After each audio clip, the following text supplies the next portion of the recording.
Gracias.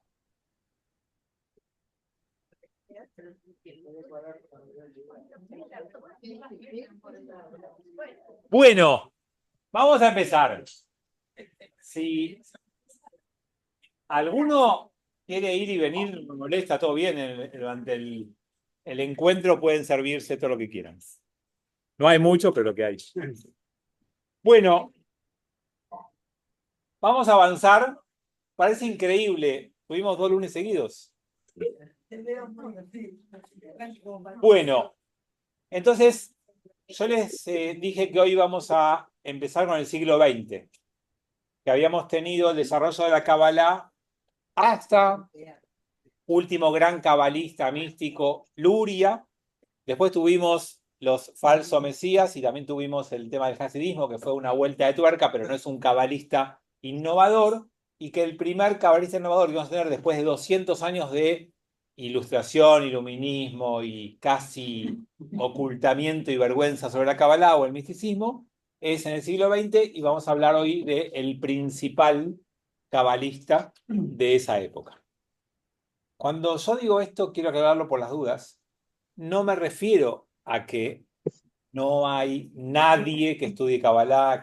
Lo que no hay es ningún pensador innovador que venga a revolucionar la Kabbalah, como va a ser este caso, ni va a haber nadie que venga a traer grandes, en hebreo se dice hidushim, novedades, cosas hadash, algo distinto, novedoso, que se instale como una nueva manera, corriente de interpretación de la Kabbalah.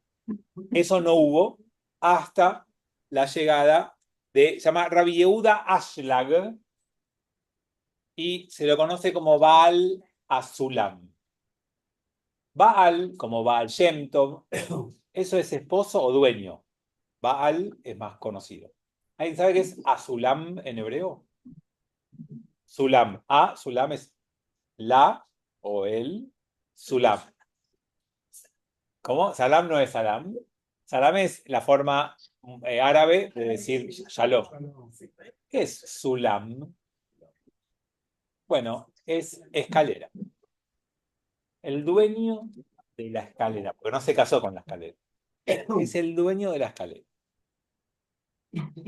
¿Ya se van dando cuenta un poquito por dónde viene el nombre? Sí. Hacia arriba o para abajo. ¿Qué pasó? Agua. Ya no sabía. Bueno, resulta que Rabbi Yehuda Ashlag nace en Varsovia. En aquel momento era un centro judío muy importante. Muy. Estamos hablando de una de las ciudades de mayor concentración de judíos en el mundo. Estamos hablando pre-Shoah, pre-Segunda Guerra Mundial. Es un momento donde Varsovia está concentrando una cantidad inmensa de judíos. Tengo el número de la Segunda Guerra Mundial de todo Polonia, no de Varsovia, pero la gran mayoría estaba en Varsovia, obviamente, y cuando empieza la Segunda Guerra Mundial había 3,5 millones de judíos en Polonia. Sobre una población total de, más o menos. Me parece que eran el 5%, el 10%, digamos, un valor de 40, 50 millones de polacos, más o menos, supongo. Digamos, era un porcentaje importante, y en Varsovia era mucho más, y eran de todo tipo, había judíos de todo tipo. Hay como un relato que se solía decir que fuiste a Varsovia y ¿qué te encontraste? Sí, me encontré un judío que era comerciante, me encontré un judío que era rabino y me encontré un judío que era socialista. Ya, bueno, esto te pasa en cualquier lugar, no, pero era la misma persona. O sea, como que era una diversidad muy clara, muy multifacética. Es interesante para entender esto cuando uno va y hace el recorrido en el cementerio de Varsovia. Porque vos ahí ves tumbas escritas en hebreo, tradicionales, con las manitos del Cohen, y ves tumbas que están hechas como si fuera para un filósofo, para un escritor, y con forma de libro, y ves tumbas de socialistas. O sea, como que la vida judía en Varsovia era muy diversa, mucho judaísmo, muy concentrado, muy, perdón, diversificado, y en ese ámbito él en muy poquito tiempo se transforma en alguien destacado. 7 años ya estudiaba por su cuenta libros de la Kabbalah, a los poquitos años era un experto en Talmud. Lo primero que hace es que se recibe de rabino. A los 19 años se recibe de rabino, al poquito tiempo se transforma en Dayan. ¿Saben lo que es un Dayan? Juez. Un juez. Muy bien. Dayan es un juez. Esto para mostrarles que de vuelta, para poder dedicarte a la Kabbalah, primero tenés que ser un experto en la vida judía clásica, tradicional, religiosa. No podés transformarte en cabalista de la nada. Entonces, él tuvo el recorrido, fue rabino, fue Dayan, trabajó varios años en estos ámbitos y después, con ya muchos años de práctica rabínica o de crecimiento personal y espiritual, entonces decide mudarse y se va a, en aquel momento se llamaba la tierra de Palestina, ¿sí? 1921. Ya tenía, hagan la cuenta, 16, 30, 36, 37 años. Bueno, se va a la ciudad vieja, a Jerusalén, se instala primero unos años ahí, después se muda a Givat Shaul, que es un barrio que está fuera de la ciudad vieja de Jerusalén, pero lo importante, no es tan importante esos detalles, está en Jerusalén y se transforma en maestro de la Kabbalah. En Jerusalén, en Israel, tiene amistad con un rabino. ¿Quién era el rabino más importante de Israel en aquel momento en Israel? En los años, es una personalidad de los últimos, de esos 15 a 20 años, pre-Estado de Israel. ¿Alguien sabe quién era el rabino eminente? Rav Kook. Muy bien, no sé Rav quién. Kook. Rab Kook. El Rab Kook. ¿Sí? John Lee Cook. No, no. El Rab Kook. No, el Rab Kook era el gran rabino de Israel en aquel momento y era una figura muy destacada. Era un cabalista también, pero de vuelta, era un cabalista porque sabía de Kabbalah, pero no era una persona que va a dejar una impronta en la Kabbalah como si iba a ser Baal HaSulam o Ashlag.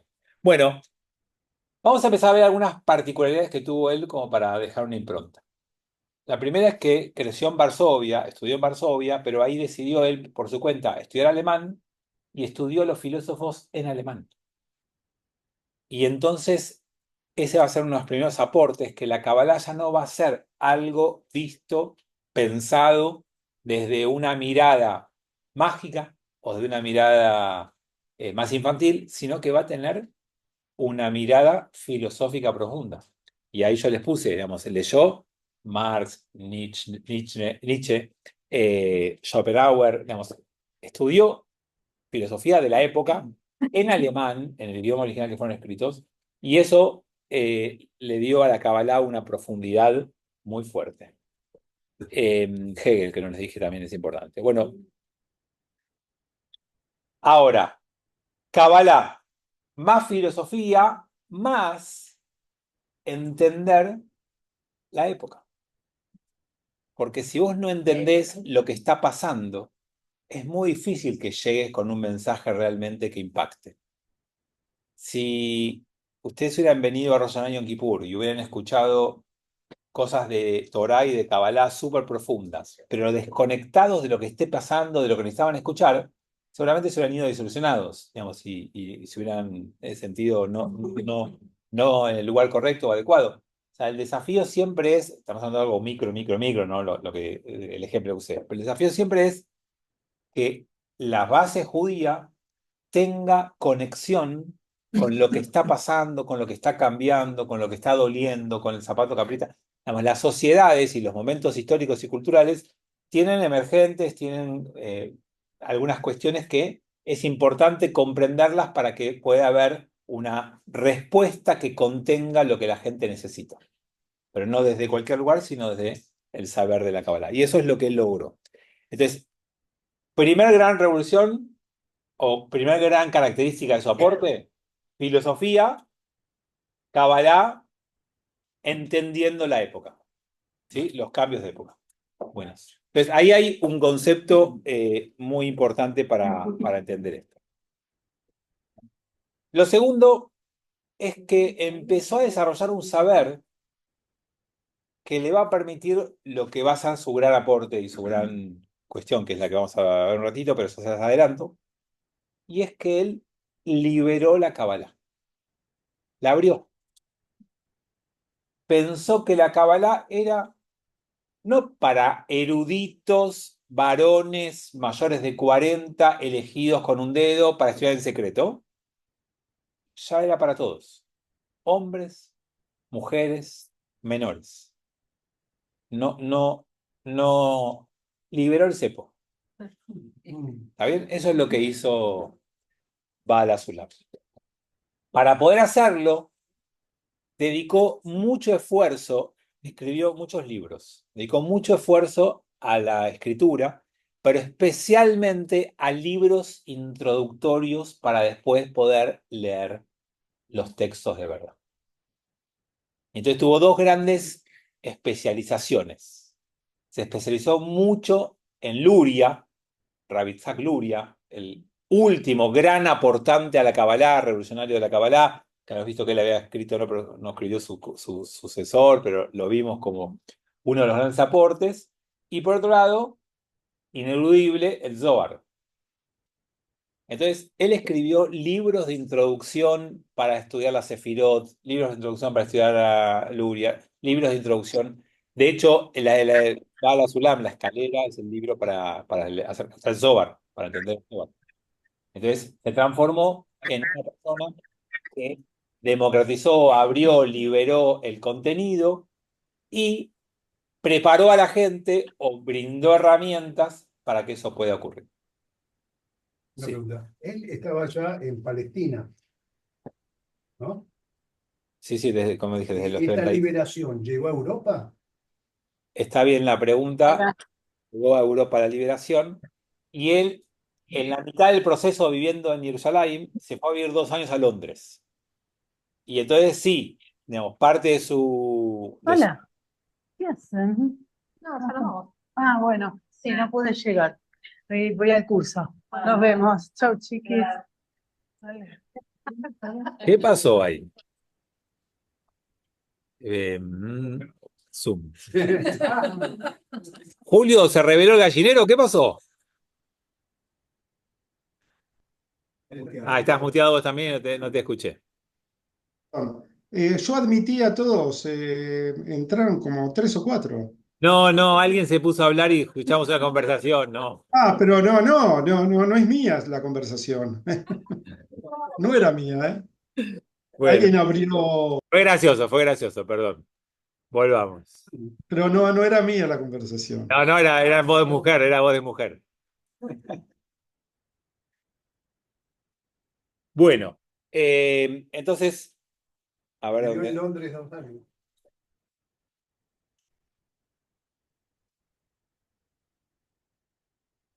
Bueno, acá yo puse una frase que la saqué de una de sus ideas centrales para escribir lo que les quería contar que había hecho, y es: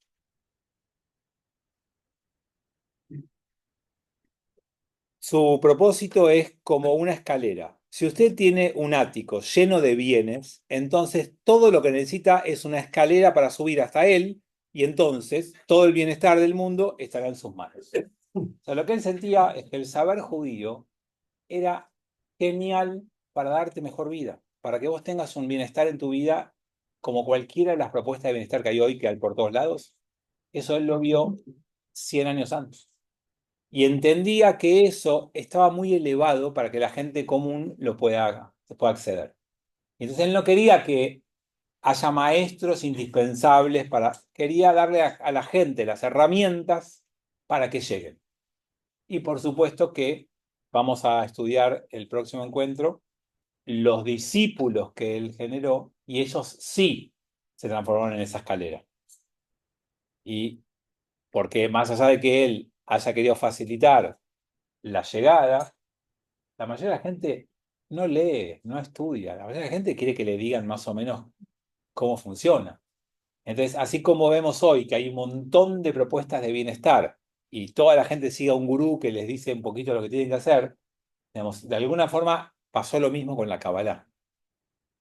Hay un saber muy profundo y un saber muy especial que te trae una interpretación de la vida que te da mucho bienestar si la podés seguir en muchos aspectos, porque son cambios de conducta, son cambios de carácter, es un trabajo interior muy fuerte, pero para poder llegar a eso, tenés que dedicarle mucho tiempo. Y como la mayoría de la gente no tiene mucho tiempo y no se lo quiere dedicar a esto, después igual termina siendo que son algunos los alumnos que hacen ese trabajo para otros.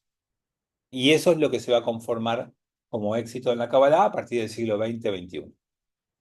La segunda mitad del siglo XX vuelve a cambiar la Kabbalah con los alumnos de él, que eso es lo que vamos a ver en el próximo encuentro, porque se transforman en referentes mundiales con la combinación del trabajo previo de él y las nuevas tecnologías. Y eso cambia y potencia absolutamente todo. Ah, estabas escuchando ahí.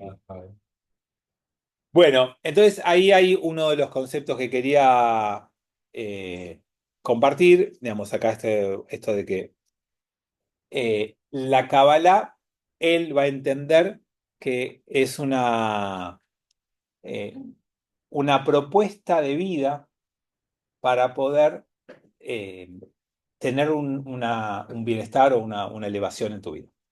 Así y todo, no dejó de vincularse con los referentes de época. Él se encontraba con Ben Gurión a charlar. Él se encontraba con líderes de kibutzim de izquierda. Se acercó al socialismo. Porque acuérdense que en ese momento Israel era todo socialista. Nada que ver con hoy. En aquel momento había en Israel una política de izquierda socialista, y acuérdense que eso significa laica. O sea, no es una cuestión de economía, o sea, es socialismo de izquierda laico. Y así todo, él pudo entender esa época, entender a esos referentes y poder dialogar con ellos. Y se supone que se influyeron mutuamente. Y hay varios hacedores del Estado de Israel que tuvieron vínculo e influencia recibida a través de él. Y eso tienen que entender que es una apertura mental que hasta él no existía. O sea, ustedes imagínense a un Gaón de Vilna, un rabino religioso, observante, clásico, talmudista, sentado con un socialista de izquierda laico. No era ni viable. Bueno, eso pasó. ¿Por qué pasó? Porque él tenía la mirada de que era para todos. Es uno de los primeros genios que le saca el elitismo al saber judío, que el primero que lo hizo fue el hasidismo. Lo estudiamos acá, ¿se acuerdan? El hasidismo revolucionó un poco con esa mirada, pero después también se volvió más estructurado y más exigente. Entonces vuelve una nueva mirada que intenta acercarse a la vida cotidiana de la gente y aportar desde el saber de la Kabbalah a esa vida. Entonces, digamos, la idea que les dije antes que quería transmitirles es, abrió las bóvedas de la Kabbalah, la sacó del armario, del placar, salió del closet, ¿sí? Eso fue lo que hizo él con la Kabbalah. Y, y una de sus ideas principales, que es fundamental para ahora vamos a ver algunos párrafos de su filosofía o de sus ideas. Él decía, el ser humano, si está vivo, tiene deseos. Digamos, el único ser que no desea nada es el que está muerto. Si vos estás vivo, tenés deseos. Desear es el motor que te permite vivir todos los días. Hay un texto... ¿Cómo? Un psicoanalítico. Es talmúdico, muy antiguo, mucho más antiguo. Hay un texto del Talmud que dice que un día sacaron el yetzer de los seres humanos, el instinto, el deseo, las ganas del ser humano. ¿Qué pasó al día siguiente? Dice Talmud. Murieron. No, nadie se levantó de la cama. Si no tenés un deseo que te dé un impulso, que te dé fuerza, que te dé motor, no haces nada. Entonces, El deseo no hay que combatirlo. Y ustedes conocen filosofías orientales que proponen, no querés sufrir, no desees nada. Cuando vos no deseas nada, no hay sufrimiento. Entonces, lo que él dijo es, no combatas el deseo, no lo aniquiles. Él dice, transformalo. Que el deseo de recibir que tenés, lo transformes en un deseo de dar. Y con eso, es un resumen recontra, intentó sentar las bases de lo que uno podría esperar del otro. O sea, yo, desde que soy chiquito, quiero, agárrense los chicos chiquitos. Mío, dame. Muy difícil que un chico chiquito comparta. Algunos lo dicen para repetir algo que escucharon, pero el instinto de un niño es mío, dame. De hecho, hay una frase que dice que todos los bebés nacen con los puños cerrados y la gente muere con las manos abiertas. El viaje de la vida es aprender a abrir la mano. Entonces lo que va a decir él, no esperes a morirte para aprender a abrir la mano. Entonces vos tenés que querés, y en algún momento decís, ¿para qué querés? ¿Para qué? Bueno, dice, transformá ese deseo de que querés para darte cuenta en un momento antes de que sea tarde, de que vos solo querés para dar, para compartir, no para quedarte. Pues acuérdense siempre la imagen de los dos cursos de agua que hay en Israel. ¿Cuáles son los dos cursos de agua importantes? No, el Mediterráneo no, porque no es el Kineret de Jordán. y el Mar Muerto. El Jordán los conecta. Vos tenés el Mar Muerto y el Kineret. Kineret es el lago de Tiberíades, para que en castellano. ¿Cuál es la diferencia? Dulce y salado. Dulce y salado. No, que uno, el Kineret recibe y da, y el Mar Muerto solamente recibe. Mar Muerto nada de vida. Claro, como dijo ahí Armando, el río que los conecta es el Jordán. La única diferencia es que el Kineret da y recibe en conexiones de agua. El Mar Muerto solo recibe del Kineret, no le da agua a nadie. Pero eso no tiene vida. Entonces, cuando vos solamente querés para vos y cortás el flujo de transmisión, te quedas muerto. La mejor manera de tener vida es cuando vos recibís y das, no te quedás. Uno lo que no tiene que hacer nunca es cortar ese flujo de energía y uno tiene que ser canal. Y cuanto más recibís y más das, más vas a recibir, más vas a dar y eso funciona. No estoy diciéndoles que lo tomen literal desde lo económico, ¿sí? Es la vida así, en todos los sentidos, en todos los aspectos, no solamente con plata. O sea, esto funciona con las relaciones, con los vínculos, con los afectos, con todo, con todo. Si vos sos de quedarte, no vas a salir muy lejos. Bueno, ahora lo que voy a hacer es, hay algunas frases que saqué para que analicemos y discutamos un poquito. Adaptada a la actualidad debería ser el movimiento conservador por los ortodoxos. No, acá se pregunta si esto es conservador o ortodoxo o a qué se adapta. La Kabbalah, como son hoy, digamos, las ideas hasídicas, son transversales. O sea, uno puede acercarse a estas ideas de él. Desde una ortodoxia, puede. Desde el movimiento masortí, también puede. Desde un movimiento reformista, también puede. Ahora, uno puede ser ortodoxo y ni estudiar esto, también. Uno puede ser rabino masortí y no haber estudiado nunca a Ashlag. Sí, se puede. O sea, son propuestas que atraviesan transversalmente a todo el judaísmo y cada movimiento, si se acerca, tendrá que hacer su adaptación y su conexión con estos textos o con estas miradas. Pero no están vinculadas a ningún movimiento en particular, ni es que tengan más afinidad con uno o con otro. Ahora, él tuvo una vida ortodoxa. Digamos, su forma de vida fue claramente ortodoxa, como la mayoría de los cabalistas anteriores a estos últimos años. Recién en estos últimos años hay cabalistas que no tienen una vida ortodoxa. Y algunos empezaron con una vida ortodoxa y salieron de la vida ortodoxa. Eso hay, bueno, supongo que el lunes que viene vamos a ver un ejemplo. Así que tenemos eso también. Pero en el fondo, piensen siempre en la peligrosidad que hablamos en estos encuentros de lo que es la Kabbalah. Con esto de la autonomía de cada ser y de la posibilidad de que uno entiende y descifra y conecta, y todo puede cambiar.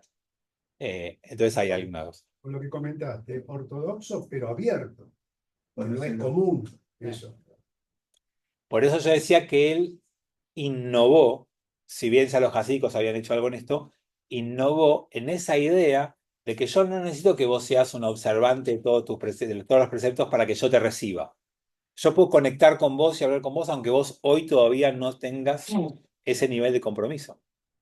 Pero no es que te digo, haz lo que quieras de tu vida, pero sí puedo conectar con vos y por eso es una de las grandes perlitas de éxito de Chabad. Digamos, Chabad hoy en día, a diferencia de los demás ortodoxos, Sí. es que vos hoy no cumplís todas las mitzvot, no importa. Vení, No cumplís ninguna mitzvot, no importa. vení. Y bueno, empecemos. Te doy una, dos y empecemos. Y eso antes no era así, no funcionaba así el judaísmo. Cuando vos te encontrabas con alguien que no cumplía nada, Ups. porque entendían que si no estaban despreciando o no alentando el verdadero estudio. Si yo como rabino me pongo a hablar con alguien que no estudia nada, no cumple nada, y vos que te matás y me ves, ¿y esto qué significa? No hace falta cumplir todo, entonces. Vieron que el rabino con su presencia avala muchas cosas, por eso no puede estar presente en digamos, comer en un lugar que no es kasher para que no vean y no te confundan, que no puedes estar en un matrimonio mixto para que no piensen que vos estás avalando la ceremonia. Entonces, si te ven hablando con alguien que no cumple, es como que avalás, se puede. Está bien, si el rabino charla con esa persona, se puede. Tuvieron que derrotar barreras complicadas, no es poca cosa. ¿Está bien? O sea, se entiende lo que está en juego. Pero esto comparado con lo que tenemos, por ejemplo, acá en Sukkot, Arba Minim, o cuando en la Gadá de Pesach se habla de los distintos niveles, ¿no es un reconocer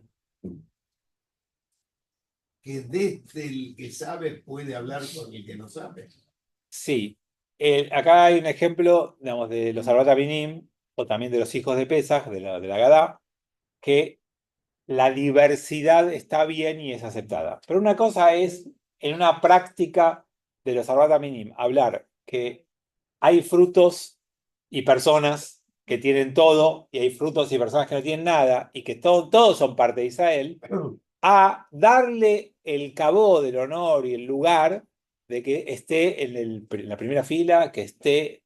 O sea, ustedes, por ejemplo, para ser bien gráficos, en una sinagoga clásica, tradicional, observante, ortodoxa, si vos venís a la sinagoga, está todo bien. Ahora, te pones de novio con una chica o un chico, si fuera al revés, con una persona no judía.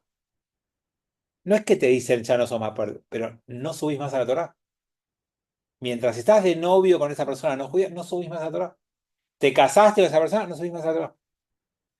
Entonces, sí, sos parte, sos Arbat Aminim, pero acá, cabod, honor, no. Ahora vos vas a Jabal y ni te preguntan. Y si te preguntan y saben, igual subís a la Torá. Si donaste. Entonces, no importa, pero no es un impedimento. Entonces, yo tengo gente del Ambrot que tiene matrimonio mixto, que iba a Ciudad de la Paz y no le dan ningún honor, y después van a Jabal y le dan los honores sin problema. Y eso es un cambio conceptual muy importante, porque es una apertura y una capacidad de sumar única. No entendí que es Ciudad de la Paz, que no es Jabal. Ciudad de la Paz es un templo ortodoxo que no es sefaradí, no es de Jabal. Porque no es ortodoxo, no Jabal. Podría haber dicho cualquier otro. Ese es molde también. Pero no es porque sea sefaradí. Porque, Molde es el Ashkenazí. y tampoco. El molde es igual. Y es Ashkenazí. No es por sefaradí o Ashkenazí. Bueno, vamos a ver algunas de las ideas para profundizar un poquito en lo que decía Ashlag. Leo. Las escrituras de la Kabbalah fueron escritas en el idioma hebreo. pero no son accesibles para la persona común. Fueron escritos por cabalistas que alcanzaron la realidad espiritual. En las escrituras se describen fenómenos que tienen lugar en la realidad espiritual y no tienen nada que ver con lo que percibimos en nuestra realidad corporal. Entonces, acá es donde aparece la idea, que para nosotros ya es obvia y conocida porque venimos con 100 años de esto, pero que hay un lenguaje corporal y otro espiritual. Y que si vos no entendés el código y lo sabés interpretar, te equivocás. Yo creo que alguna vez le di el ejemplo, pero me gusta el de la psicología. Cuando vos agarrás un libro de psicología, si vos no entendés las palabras de psicología y su interpretación en esa lógica, no entendés. O sea, si vos lees, sí, porque el inconsciente, ¿qué decís? El tonto, el loco. O sea, el inconsciente no es el que perdió la conciencia. Es otra cosa el inconsciente, pero es un concepto que está definido adentro de una lógica. Bueno, la Torá tiene una dimensión que es el pshat, se llama en hebreo, lo directo, lo corpóreo, lo físico. Y tiene otra dimensión. Y si vos no entendés que hay otra dimensión que está escrita en hebreo, pero que no es que tenés que entender hebreo, tenés que entender el idioma espiritual, no lo vas a poder leer. O no lo vas a entender, o te vas a perder. Entonces, él lo que dice es, la Kabbalah viene a darte un lenguaje que te permita entender en otra dimensión espiritual lo que la Torah también tiene para decirte. Y él quería que todos tengamos acceso a eso, que todos aprendamos eso. Entonces, ejemplos sencillos, simples. La Torah dice, si vos no cumplís Shabbat, ¿qué hay que hacer? ¿Con el que no cumplió Shabbat?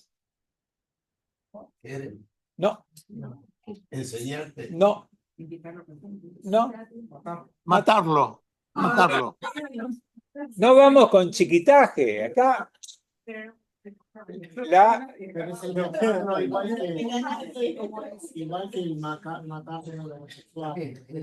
pero eso es esta mirada.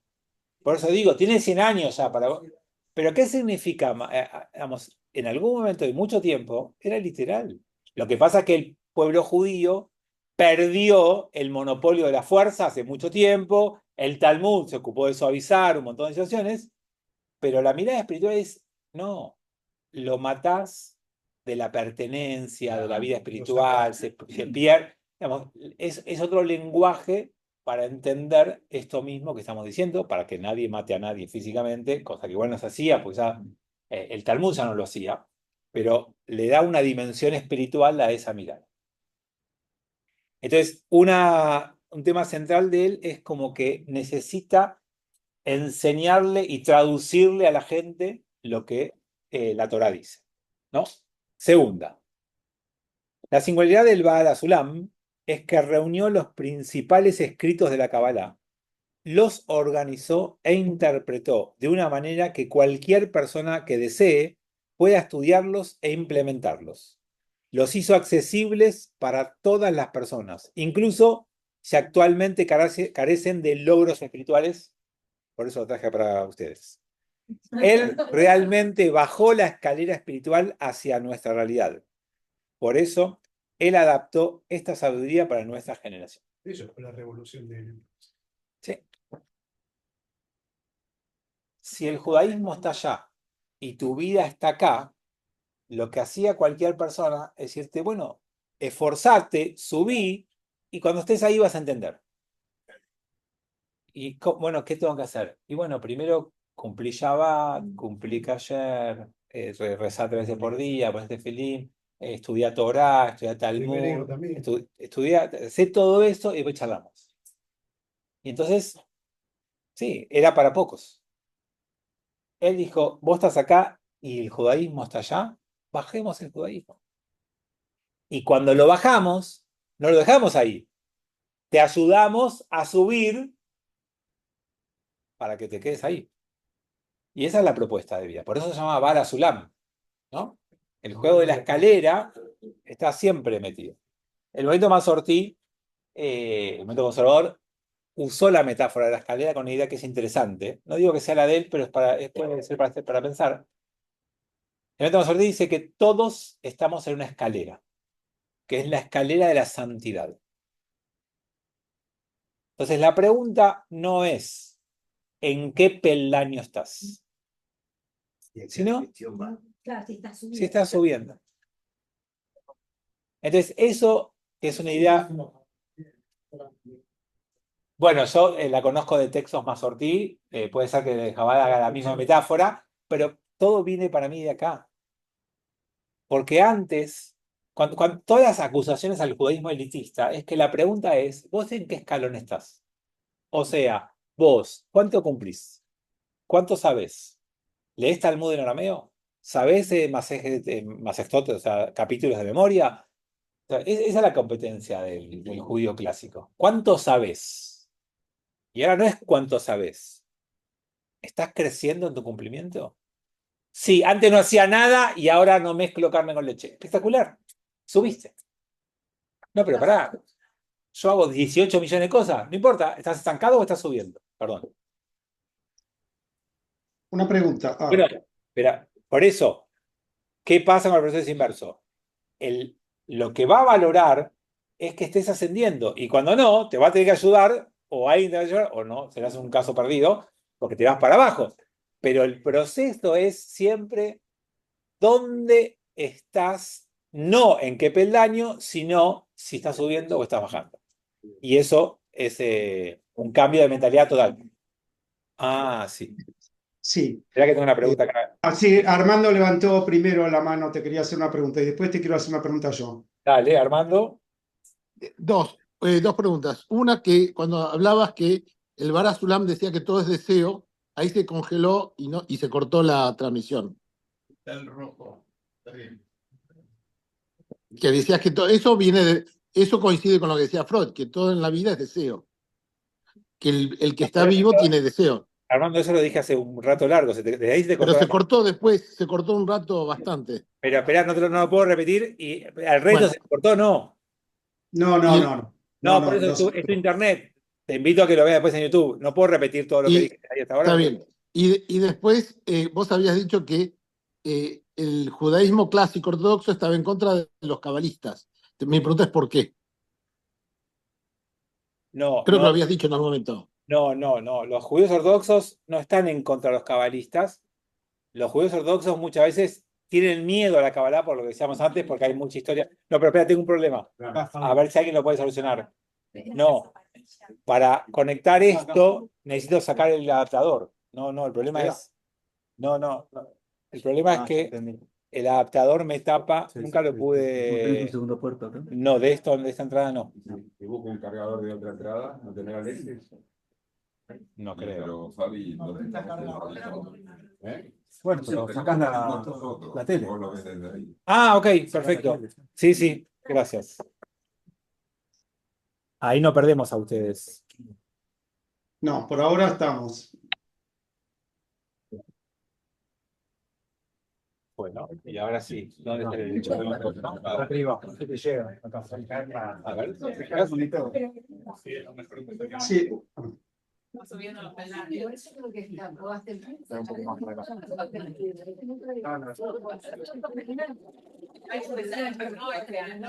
¿Viste? Sí, gracias. Bueno, Armando, no es que la ortodoxia está en contra, no está en contra de la Kabbalah, le tiene miedo, le preocupa, porque primero no le gusta esta idea de tan democratizadora, mucho menos la Kabbalah abierta a cualquiera, esas cosas en general no gustan. No gustan que son muy permisivos con estas cosas de que cualquiera puede y demás. Y además, muchos movimientos místicos, cabalistas judíos, son muy mesiánicos, son muy adoradores de personas humanas. O sea, hay varios temas que les preocupa, pero no es que están en contra de la Kabbalah. La Kabbalah remonta al Talmud, rabinos del Talmud, según la visión todavía más tradicional. Moshe ya sabía estas cosas, no está en contra. Julio, tu pregunta. Sí, una preguntita. Este rabino no se habrá inspirado, pienso yo, cuando vos hablaste de la escalera, un poco con el sueño de la escalera de Jacob, que suben y bajan. Cuando vos explicaste que el judaísmo estaba ahí, él quiere que baje el judaísmo después para subir. ¿No habrá alguna correlación con el sueño de Jacob o como inspiradora del tema de algo que sube y baja? La verdad, no lo sé, pero no me parece que necesite, o sea, no es que es una imagen, la de Jacob, que necesite que la escalera explique que algo sube y algo baja. O sea, creo que la metáfora de la escalera es de por sí muy fácil de entender y no hay nada en el texto de Jacob, y tal vez sí sea, pero no hay nada en el texto de Jacob que tenga que ver con acercar el judaísmo o acercar o subir o bajar. Pero no lo sé, la verdad no lo sé, Julio, no lo sé. Ok. Bueno, ¿Puede estar relacionado este concepto con Aliyah? con, Aliyah. pero de vuelta, ¿en qué sentido? Subir, superarse. Bueno, pero el concepto de que ir a vivir a Israel es una habilidad es porque ir a vivir a Israel es superarte, es ir a un lugar más elevado, nada, digamos, pero sí, es todo parte de la misma metáfora, pero no le veo que nos aporte algo compararlo, pero no sé. Puede ser. Bueno, en sus escritos, Bala Sunan explica que lo único que la humanidad necesita para ascender en conciencia a un grado espiritual es unirse como un solo hombre con un solo corazón sobre todas las diferencias entre nosotros. Ama a tu prójimo o a ti mismo, pero para alcanzar ese estado de interconexión mutua entre las personas de la humanidad, debemos aprender a hacerlo. Entonces, primero, todos los movimientos orientalistas y demás hablan de que todos somos parte de una unidad. Y acá figura esa idea. O sea, esta idea de que somos todos parte de una humanidad. La humanidad nos incluye a todos. Y él no habla de judíos acá. Habla de la humanidad. Y que todos tenemos que aprender de la mitzvah ama a tu prójimo a ti mismo, que es conectora de todos, y eso nos va a todos a hacer aumentar y crecer en conciencia, y en bienestar, y en vida, y en espiritualidad. Por tanto, lo traje esto porque a veces uno cree que estos conceptos son exclusivos de otras tradiciones, y no.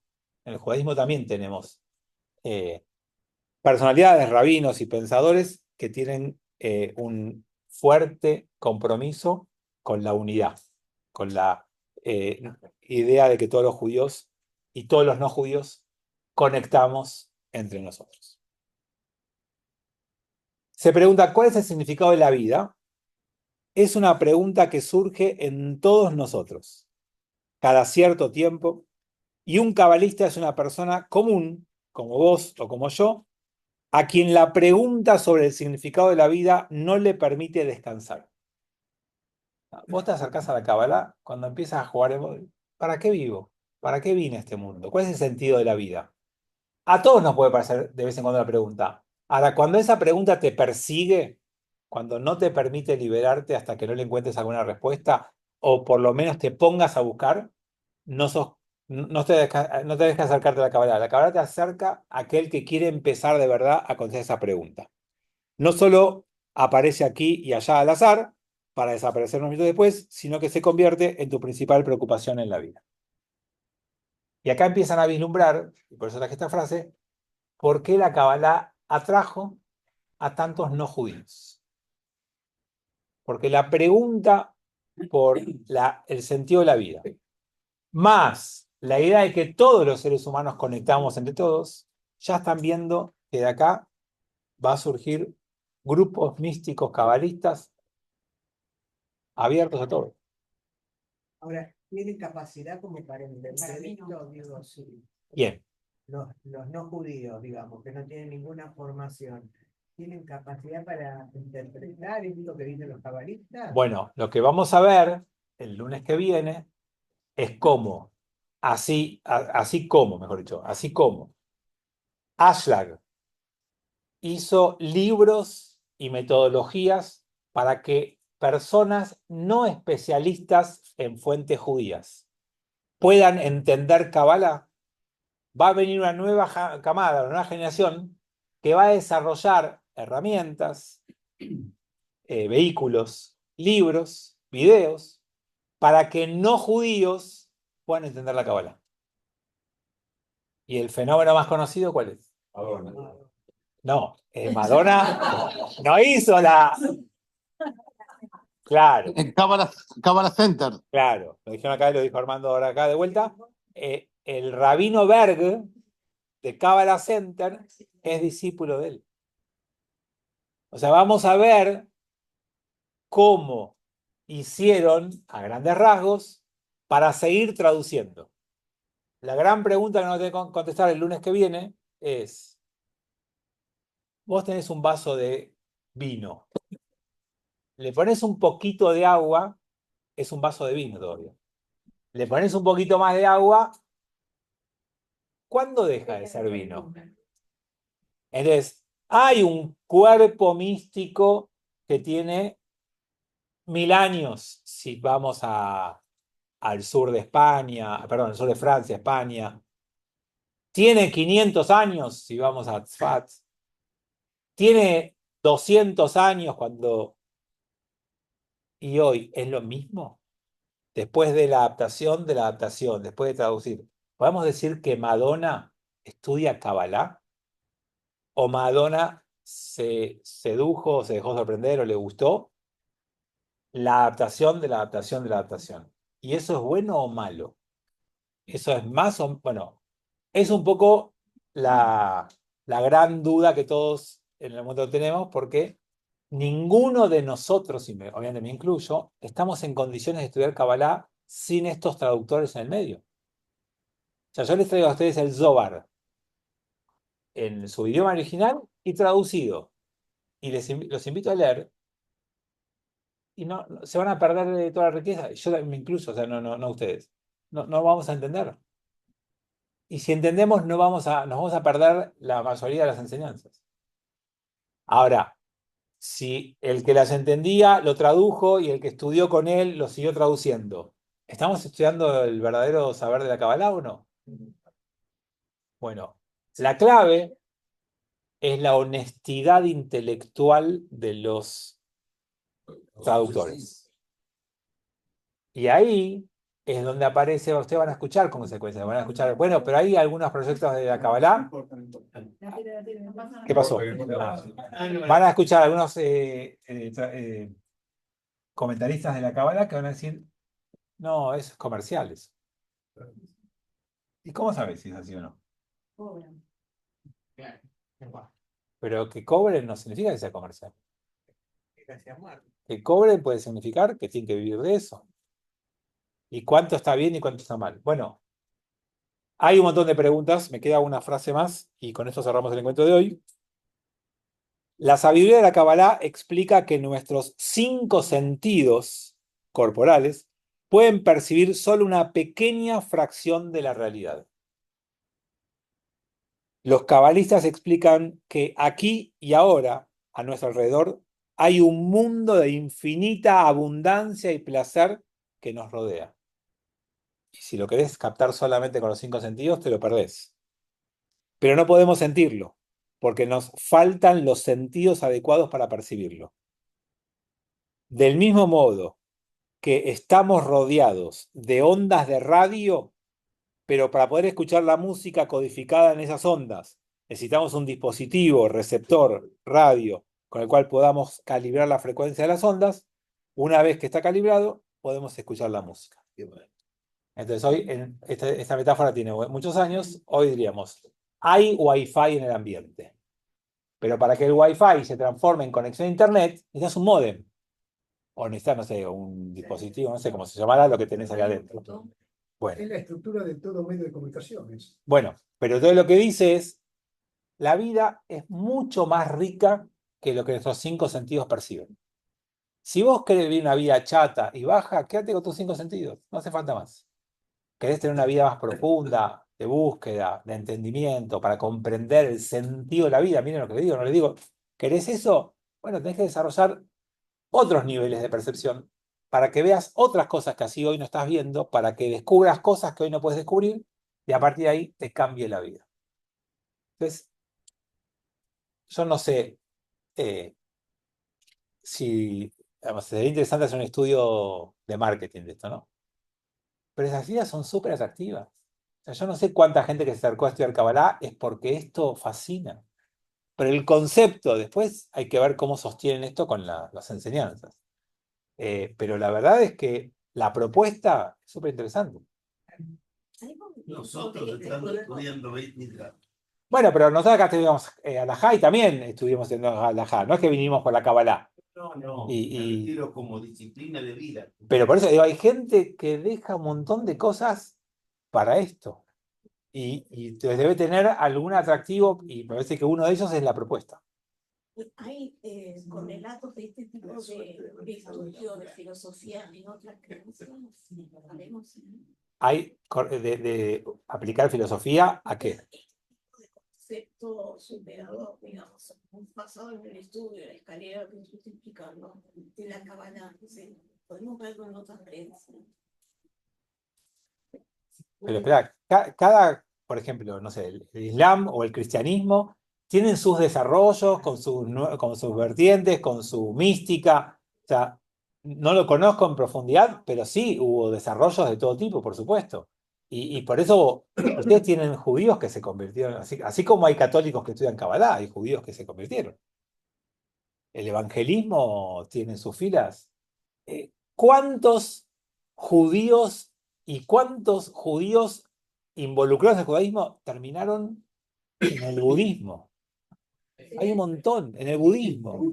Hay un montón. Entonces, no es que nuestra sabiduría es superior, digo, no lo veo por ese lado, no voy por ahí yo. No es que sea Pero superior, que me parece como, entre comillas, innovador. esto fue súper innovador en la cadena judía. Y creo, con esto cerramos, creo que es una de las causas por las cuales las visiones ortodoxas judías no se murieron en el camino. Estas innovaciones rejuvenecieron y dieron vida y llenaron de vida a movimientos que hace 100 años, 120 años, estaban en crisis total. O sea, si alguno de ustedes tiene un poquito de noción incluso de lo que pasaba hace 60 años, no, ni de casualidad lo que pasa hoy. Las ortodoxias estaban vacías. Eran cáscaras vacías. Claro, esto innovó y obliga a otros a adaptarse y también a dar respuestas distintas. Y además hay un fenómeno de época que conecta un montón de cosas que hace que la gente se acerque a miradas extremas, hay búsquedas alternativas, vamos, hay todo también una propuesta de época que colabora un montón. Bueno, les presenté al gran innovador del siglo XIX-XX. Vamos a ver sus alumnos, discípulos, continuadores, el próximo encuentro. ¿Podemos tener vía Alexis un mail o por los títulos? Porque los últimos ya no salieron. 100% sí. Tengo que acordarme de pasárselo. No, pero se sí. lo pido, que te lo pida. Dale, sí. Ya está. Más fácil que se acuerde Alexis, no sé. Bueno, Moadine sin K. Tengo que cerrar el. Nos vemos mañana. Nos vemos mañana.